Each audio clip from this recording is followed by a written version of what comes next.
Bienvenue sur Reset ton assiette, le podcast qui déconstruit avec vous la diet culture et toutes les injonctions liées à notre apparence et à notre assiette. Je m'appelle Juliette, je suis détentrice du compte The Last Quiche sur Instagram, où je dénonce la culture des régimes et où je parle également d'alimentation intuitive, une approche thérapeutique à laquelle je suis officiellement formée par les fondatrices. Je suis ravie de vous avoir sur mon podcast et je vous souhaite une très bonne écoute. Bonjour à tous et bienvenue dans ce nouvel épisode de Reset ton assiette. Alors aujourd'hui, dans la lignée de l'épisode précédent sur les envies, donc que je vous invite à écouter, l'épisode 144, aujourd'hui on va parler des 3 façons pour avoir plus de plaisir dans son alimentation et être plus satisfaite et donc peut-être être plus rassasiée. Ce qu'on dit tout le temps, oui c'est bien d'avoir du plaisir, etc. Moi je vous dis tout le temps, c'est hyper important d'avoir du plaisir, de manger selon vos envies, etc. Ok, mais comment on peut faire pour le favoriser ce plaisir? Est-ce qu'il y a des choses qu'on peut mettre en place dans notre alimentation, dans nos prises alimentaires, etc. qui peuvent nous amener un plaisir qui est plus tangible ou du moins qui est plus présent? Eh bien oui, il y a des hacks, il y a des choses que vous pouvez mettre en place. Donc moi je vais vous en parler tout de suite dans cet épisode. Donc écoutez, restez avec moi, on va se donner du plaisir. Oui, je suis pas sûre de trop de cette phrase. Et c'est parti. Alors déjà, la première chose que vous pouvez faire pour avoir plus de plaisir dans votre alimentation, c'est forcément vous demander ce qui vous fait vraiment envie. Bon, ça, c'était évident, mais il fallait quand même que je commence par ça. Et ne pas vous restreindre. Bon, ça tombe aussi sous le sens. Mais quand même, c'est hyper important de le redire. Si vous souhaitez avoir une alimentation qui vous fait vraiment plaisir, c'est hyper important de vous poser la question, est-ce que mon alimentation me fait plaisir? Alors ça c'est quelque chose aussi que j'aime demander, notamment en première séance d'accompagnement, puisque souvent ça ouvre des choses, ça ouvre une petite boîte de Pandore. Eh bien je vous invite à le faire, à ouvrir cette boîte de Pandore et à vous demander, ok, est-ce que l'alimentation que je mange actuellement, ce que je mange actuellement, est-ce que ça me fait plaisir? Est-ce que ça me convient? Est-ce que mon petit-déj, que ça fait 5 ans que j'ai toujours le même, dont 3 années où j'étais sous Weight Watchers, est-ce que il me fait toujours envie? D'ailleurs, ça me fait penser à une fille qui a assisté à un de mes ateliers en alimentation intuitive et qui m'a dit, on s'était vu quelques jours après, elle m'avait dit, bah Juliette, j'ai pensé à toi puisqu'en fait le matin je mangeais toujours le même truc, les mêmes céréales, etc.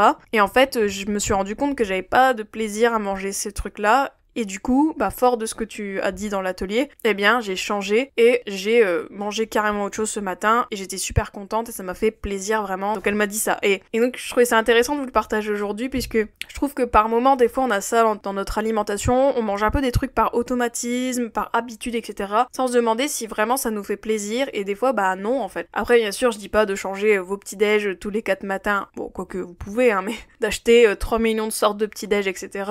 Voilà, des fois on mange aussi de manière fonctionnelle, chose que je vous ai déjà dit dans l'épisode précédent, des fois on mange pas que par envie, par plaisir, etc. Mais quand même, s'il y a des repas qui reviennent souvent que vous mangez sans trop de plaisir parce que juste vous avez l'habitude de les faire ou de les prendre, etc. Pourquoi pas changer en fait, pourquoi pas mettre du peps dans votre alimentation, de changer des choses, de peut-être prendre d'autres aliments, de faire d'autres combinaisons, bref, vous avez l'embarras du choix quand même pour peut-être mettre plus de plaisir dans le changement aussi, puisque mine de rien, des fois, changer de temps en temps ce qu'on mange, ça peut nous faire plaisir. Moi je sais que typiquement, quand je vais faire des courses et que j'achète un truc que vraiment j'achète jamais ou que ça fait hyper longtemps que j'en ai pas mangé, je suis contente de le remanger en fait. Je me dis, ouais, trop bien, j'ai acheté ça, ça change, etc. Et du coup ça me donne du plaisir parce que j'ai changé le truc, quoi. Et oui, des fois, écoutez, on est content pas pour grand chose dans la vie, moi je suis comme ça. Dites-moi si vous êtes comme ça aussi. Mais moi voilà, quand je mets un truc un peu exotique ou original dans mon alimentation, un truc que j'ai vraiment pas l'habitude, ou même un truc nouveau, genre je vois un truc nouveau, une nouvelle confiture, ou j'en sais rien, bref, et je me dis tiens, je vais tester, eh bien je suis très contente de manger le repas en question avec la confiture que je viens d'acheter, enfin c'est très très bête, mais en même temps, moi ça me donne plus de plaisir de varier, et c'est normal, puisque l'être humain, on aime bien varier, on aime bien la nouveauté, et donc n'hésitez pas à des fois vous demander si ce que vous mangez ça vous fait plaisir, et qu'est-ce que vous pouvez changer, bouger, cuisiner différemment, etc. pour avoir plus de plaisir. Et bien sûr, ça tombe sous le coup de ne pas vous restreindre et d'écouter vraiment vos envies, parce que c'est important de pas se restreindre, c'est sûr, ça je le dis 15 fois par épisode, mais vraiment parce que c'est ça qui va vous donner du plaisir aussi, de pas vous restreindre, puisque souvent quand on se restreint, comme j'expliquais dans l'épisode précédent, on va manger un truc parce que c'est healthy, on va manger le porridge healthy, mais en fait c'est pas du tout ce qu'on aime, parce que en fait on veut pas manger le le pain avec le chocolat le matin parce que on pense que c'est trop calorique, parce qu'on pense qu'on va grossir, etc. Mais que bien sûr, si vous levez les barrières, donc levez la restriction, eh bien c'est là où vous allez avoir plus de plaisir dans votre alimentation, parce que vous allez enfin casser les codes, quoi, de votre propre alimentation, et peut-être de ce carcan que vous êtes mis avec des croyances healthy, des croyances de la diet culture, etc., etc. Donc bien sûr, se demander ce qui vous fait vraiment envie, ne pas vous restreindre, ça tombe sous le sens. Après, parfois, je sais qu'il y a l'obstacle de oui mais moi Juliette, des fois je sais pas ce dont j'ai envie, etc. Eh ben n'hésitez pas à faire un petit check-up sensoriel de vous même, on va dire, c'est-à-dire que vous allez vous demander, ok, en fait là je sais pas ce dont j'ai envie, qu'est-ce que je peux me demander? Ah bah tiens alors, je vais passer en revue le goût, qu'est-ce que j'ai envie? Est-ce que j'ai envie d'un truc sucré, un truc salé, un truc amer, un truc acide? Peut-être vous allez vous dire, bah moi j'ai envie d'un truc croquant ou croustillant, un truc moelleux, enfin... Est-ce que j'ai envie d'un truc chaud? Est-ce que j'ai envie d'un truc froid? Est-ce que j'ai envie d'un truc tiède? Est-ce que j'ai envie d'un truc très glacé? Enfin voilà, vous pouvez vous poser toutes ces questions-là, très sensorielles, très, ok, quelle expérience je veux avoir? Est-ce que je veux aussi quelque chose qui me cale, en fait? Parce que des fois, il y a des moments, on a envie d'un truc, mais un peu pas trop lourd, parce que je sais pas, on sent pas trop bien dans notre ventre, ou voilà. Ou peut-être que justement, on veut un truc qui nous remplit bien le ventre, on a envie d'un truc très consistant, etc. Bah ça aussi, ça peut vous mettre sur la voie pour trouver vos envies, et donc trouver ce qui vous fait plaisir, in fine. Et donc comme je vous disais aussi, autre chose hyper importante que je disais dans l'épisode précédent, pour avoir du plaisir, c'est important de manger ce qui nous fait envie physiquement et mentalement, émotionnellement, parce que ça sert à rien de manger selon un plan alimentaire ou de manger ce que la voisine mange. Si c'est pas ça ce dont vous avez envie, ça sert à rien du tout. Donc voilà, pour avoir plus de plaisir, vraiment restez honnête avec vous-même et surtout restez entier avec vous-même et dites-vous que votre alimentation c'est pas qu'une question de physique / fonctionnel / mécanique, mais beaucoup de l'émotionnel, du sens, du partage, etc., etc. Et ça entre en compte aussi dans le plaisir, quoi. Le plaisir, il vient de là. Et même partager un repas avec quelqu'un, ça peut nous faire plaisir aussi, ça peut ajouter une dose de plaisir à notre repas. Donc, vous voyez, l'alimentation, c'est plus que ingurgiter des trucs. C'est hyper important de comprendre ça, que ce qu'on mange, c'est pas que des nutriments qu'on ingurgite et que, voilà, on n'est pas un laboratoire, on est un être humain. Ensuite, autre chose qui va vous donner plus de plaisir, donc bien sûr de manger ce qui vous fait envie, de pas vous restreindre, etc. Bon ça, ok. Mais surtout, de tout simplement manger plus gras, voilà, ou manger plus goûtu, j'ai envie de dire. Moi j'ai noté goûtu, mais je vais vous expliquer. Déjà manger plus gras, ça va être de manger, de pas hésiter en fait à mettre de l'assaisonnement, de pas hésiter à mettre des cuillères d'huile, de pas hésiter à rajouter des matières grasses à ce que vous mangez. Vous allez voir, vous allez instantanément avoir plus de plaisir. Vraiment, c'est mathématique. Ou presque, c'est scientifique. Moi, je sais pas, vous me mettez une assiette de pâtes, je vais dire, ok, bon, si j'ai faim, je vais la manger sans rien. Bon, c'est un peu triste, mais voilà, que dire. Écoutez, voilà, des fois, on fait que ça. Mais si vous me rajoutez un petit peu de beurre dans mes pâtes, tout de suite, les pâtes, même si le truc c'est juste des pâtes, on est d'accord que des pâtes avec du beurre, tout de suite, on est sur une autre planète. Surtout quand on a faim, on est très très content. Ou du riz avec du beurre aussi, ça marche super bien. Ça c'est mon truc quand je suis pas très bien, ou que je suis un peu patraque de l'estomac, hop, du riz avec du beurre, bam. Et vraiment j'ai juste mis du beurre dans du riz, donc vraiment le truc basique de chez Basique, et pourtant ça me fait plaisir. Donc vraiment n'hésitez pas à manger plus gras, on sous-estime le gras, mais God, qu'est-ce que c'est bon le gras, quoi. C'est ça qui donne du plaisir, c'est ça qui donne vraiment instantanément plus de saveur, plus de goût, en fait, voilà. Et quand je dis plus goûtu, manger plus goûtu, donc il y a du gras, mais aussi, n'hésitez pas à mettre des épices, à mettre du sel, à mettre... Parce que c'est bête, mais bon, des fois, le sel, on s'en méfie aussi, alors que bon, voilà, le sel, c'est quand même bien, en toute proportion gardée, bien sûr. Mais voilà, je veux dire, rajouter des sauces, rajouter de l'assaisonnement... mettez un peu de peps aussi dans vos repas, quoi. On parlait tout à l'heure du fait de changer des fois vos repas. Eh bien, de manger plus goûtu juste en mettant un assaisonnement, une épice, une vinaigrette différente, vous allez voir, votre repas, il va être changé, quoi. Et vous allez instantanément avoir plus de plaisir, et donc, peut-être être plus rassasié que si vous rogniez sur la cuillère d'huile d'olive, etc., ou que vous avez votre huile d'olive vraiment stricto sensu, et peut-être que vous passez à côté d'expériences sensorielles ou de plaisir super, tout ça parce que voilà, il y a toutes ces règles de restriction qui sont là. Ah voilà, donc c'est hyper important de rendre vos repas plus plaisants en fait, que ce soit en termes de composition, de nouveautés, etc.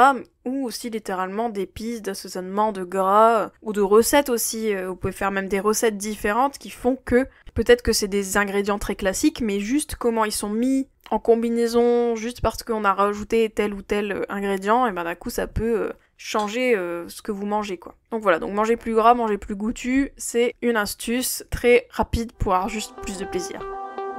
Ensuite, autre chose que je dirais pour prendre plus de plaisir dans son alimentation, avoir plus de plaisir, etc., c'est en faire une expérience sensorielle. C'est-à-dire que quand vous allez manger, au lieu de manger sur un coin de table à l'arrache, au lieu de manger, déjà très rapidement, ou même manger dans de la vaisselle, ou même manger, vous allez prendre une tartine, vous allez prendre une feuille de soupe à l'un, vous allez mettre votre truc dessus, ok, pourquoi pas, soyons fonctionnels, mais en réalité, est-ce que on ferait pas une belle expérience de ce repas ou de cette prise alimentaire en fait? Est-ce que on mettrait pas de la belle vaisselle? Est-ce qu'on prendrait pas notre temps? Est-ce qu'on se poserait pas dans le silence, ou du moins avec moins de distractions, juste pour ressentir le goût? Rien que ça va vous donner plus de plaisir. Et vraiment, l'astuce sous-côté de cet épisode, c'est de manger dans de la belle vaisselle. Je vous dis pas de manger dans des trucs de porcelaine à chaque fois, de sortir la porcelaine de grand-mère, vous avez pas besoin. Par contre, vous pouvez manger dans de la vaisselle qui est peut-être colorée, qui vous fait plaisir, peut-être c'est un souvenir de votre voyage à Londres,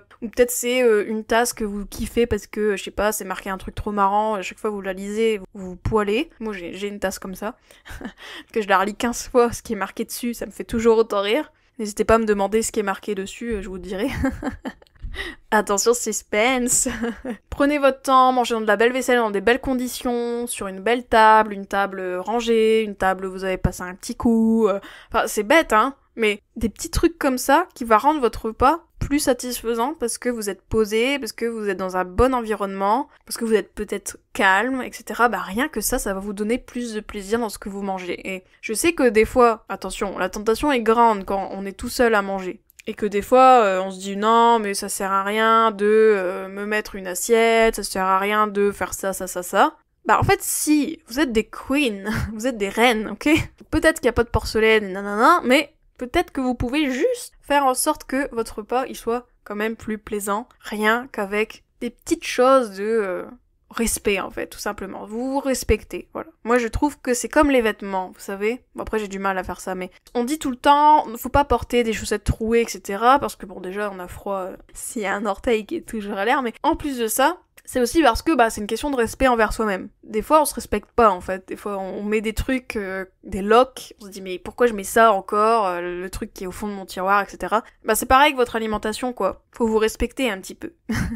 Faut se poser et dire, oh, je me respecte, ok, donc je mets dans de la belle vaisselle, je prends mon temps, j'en fais une expérience sensorielle, je mets des petites bougies, why not, je mets de la belle musique, pourquoi pas? Mais vraiment, faites-en un bon moment, et vous allez voir que vous allez être plus satisfaite de votre expérience de mangeuse, et donc vous allez avoir plus de plaisir, et donc peut-être vous allez être plus rassasiée, ou peut-être vous allez être plus contente dans votre journée, etc. quoi. Voilou, et peut-être manger en conscience, CF l'épisode que j'ai fait avec Annie des Trois Maisons, que je vous invite à écouter, c'est l'épisode 143. Bon voilà, c'est tout pour moi pour les 3 façons d'avoir plus de plaisir, d'être satisfaite dans son alimentation. Donc la première chose que je vous ai dit, c'est vous demander ce qui vous fait vraiment envie, de pas vous restreindre, etc. De comprendre qu'on mange pas que par aspect fonctionnel, mais aussi par aspect émotionnel, mental, etc.